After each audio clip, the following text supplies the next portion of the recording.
Oi, meu nome é Alice e esse é meu sinal. Eu estudo no curso TIUSP, que é Tradução e Interpretação em Língua Brasileira de Sinais e Língua Portuguesa, aqui na UFSCar, na cidade de São Carlos. Eu entrei no curso no ano de 2018. Como eu escolhi o curso? Eu me lembro que era 2017 e eu estava numa fila na rodoviária lá no Rio de Janeiro, quando de repente uma mulher veio em minha direção sinalizando. E ela sinalizava bem rápido e tinha um ar de preocupada. Na hora eu fiquei nervosa. E aí comecei a sentir vergonha também, porque foi aí que eu percebi que eu não sabia conversar com uma parcela da população que mora no mesmo país que eu, justamente por não saber a Libras.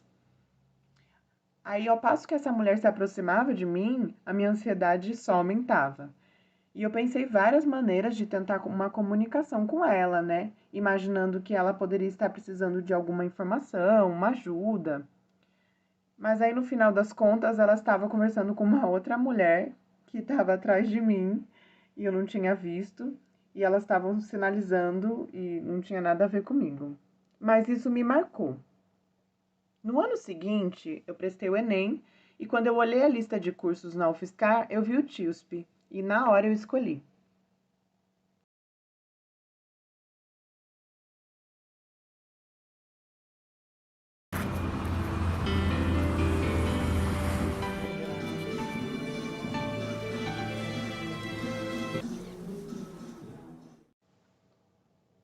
Quando eu ingresso no curso, começo a mergulhar em muitas discussões sobre a vivência, especificidades e desafios da comunidade surda brasileira, e também a compreender com maior profundidade o propósito, importância social e política da atuação do tradutor-intérprete de língua de sinais.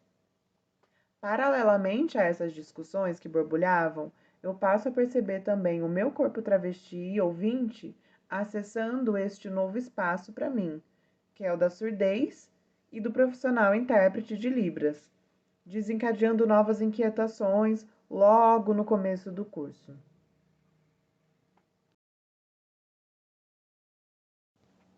Essas inquietações me levaram ao encontro do grupo de estudos Diferenças e Surdez em Pauta, o GDISP. Esse é o sinal dele. Coordenado pela professora Janaína Cabelo, esse é o sinal dela. Ali debatemos e refletimos mais profundamente as várias possibilidades de intersecção das diferenças, como por exemplo, surdez, gênero, raça, etnia, sexualidade, entre outros.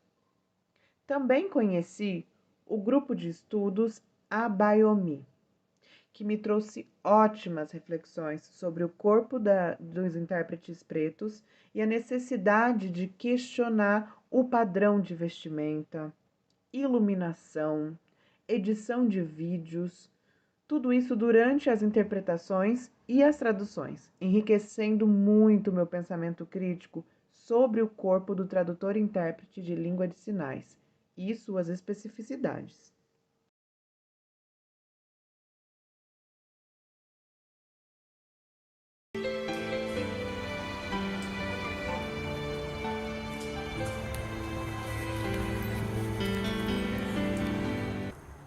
Quando pensamos a surdez como diferença, a enxergamos como uma forma de experienciar o mundo, potente e rica, com uma língua, com uma cultura própria. Mas a comunidade surda encontra inúmeras barreiras impostas pela sociedade e pelo ouvintismo, que trata-se de um conjunto de representações dos ouvintes a partir do qual o surdo está obrigado a olhar-se e narrar-se como se fosse ouvinte. Scliar, 1998.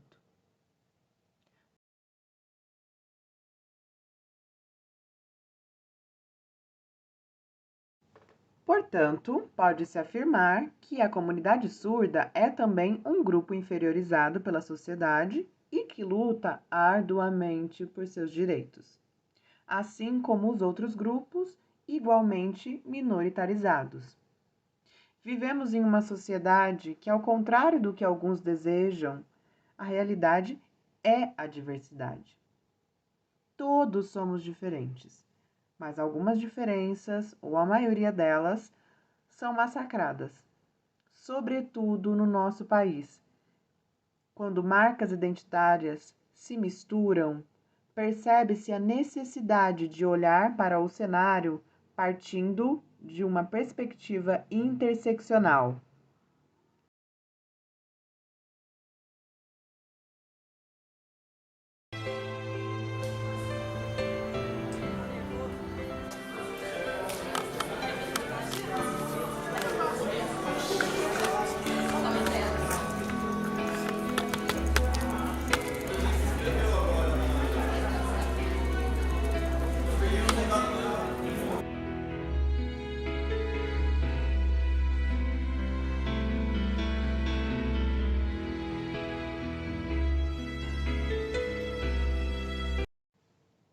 O cenário das universidades públicas tem se transformado nos últimos anos graças às políticas de ações afirmativas, que garantem a reserva de vagas para o ingresso de alunos negros, indígenas, PCDs, estudantes de escolas públicas, visto que esses são grupos minoritarizados e que, consequentemente, lhes é negado espaços como esse. Nós, da comunidade trans, estamos em processo de luta para que seja implementada também a reserva de vagas para alunas travestis e pessoas trans. A ANTRA, a Associação Nacional de Travestis e Transsexuais, já emitiu uma nota trazendo informações sobre a importância da política de cotas e reservas de vagas destinadas em universidades públicas para o acesso da população de travestis, mulheres e homens trans, transmasculinos e demais pessoas trans.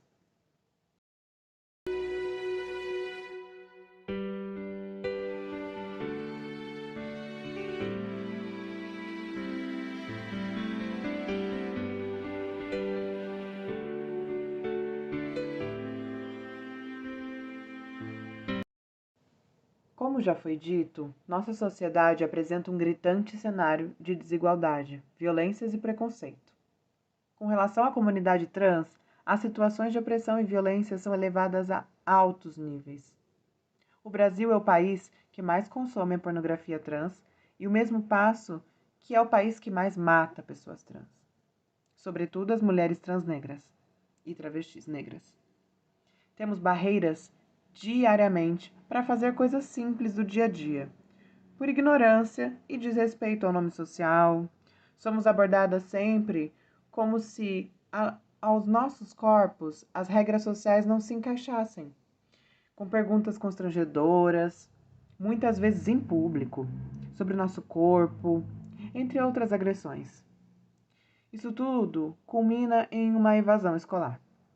Estar na universidade, sobretudo em uma universidade pública, é um ato político.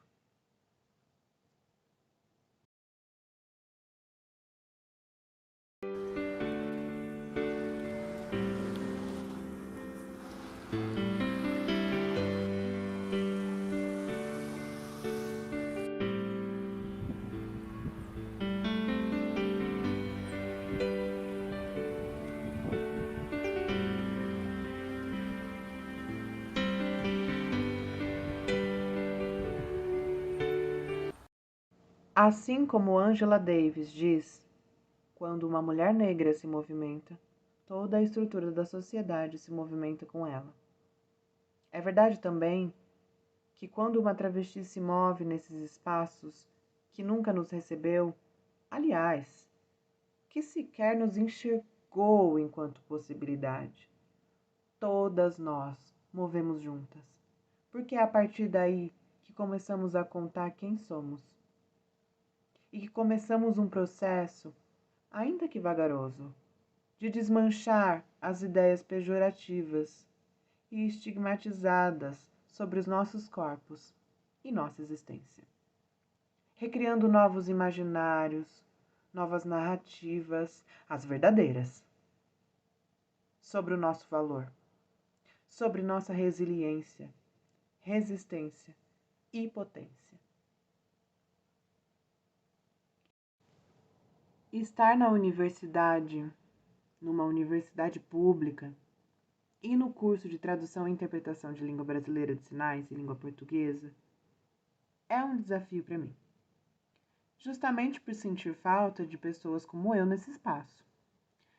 Sobretudo no momento de atuação, onde a corporalidade do sujeito-intérprete é a ferramenta de trabalho principal e fica completamente exposta. E com isso, nossas marcas identitárias também ficam expostas. Entretanto, podemos dizer que a área da tradução e interpretação de Libras tem sido ocupada, e cada vez mais, por corpos dissidentes da norma. Como eu. Como pessoas pretas, indígenas, gordas, PCDs. E com isso, se faz necessário discutir sobre os impactos e desafios que os nossos corpos dissidentes trazem e encontram nessa profissão. E para além disso, também refletir sobre inclusão, sobre as diferenças e suas várias possibilidades de intersecção dentro do nosso campo de atuação.